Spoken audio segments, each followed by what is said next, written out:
Ito na yung last part na iniintay namin na magluluto na po yung maliit na chef sa aming plato. So, ayan na, nag-start na po siya. Binubuksan niya na po yung kalan. Ayan na po si Little Chef. Yung baby ko nag-enjoy manood dito. Samantalang ako pinagtitripan ko si Chef. Ayan, nagluto na siya mga kahati. Kumuha siya ng milk. Ayan, gagawa kasi siya ng dessert.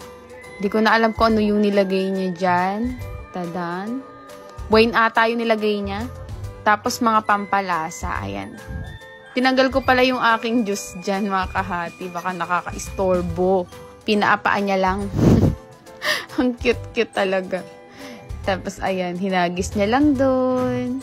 Tapos may hinalo din siya. Hindi ko alam kung ano yan. Hello, dragon. Parehas kami dragon. Hello sa mga year 2000 dyan. Year of the Dragon.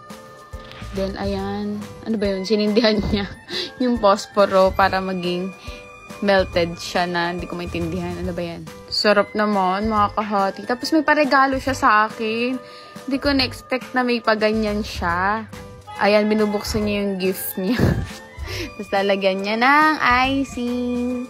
Tadan, tadan, tadan, tadan. Sorry kung boses ko nilalagay ko kasi baka makopyright tayo. Mahirap na. Magtiis na lang kayo sa boses ko.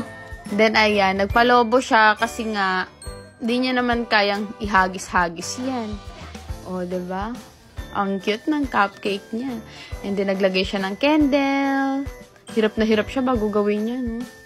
Then, let's celebrate! Happy birthday daw! Thank you so much! Tapos may dumating sa aking cake. Ito na yung totoo. Yung pwede nang kainin.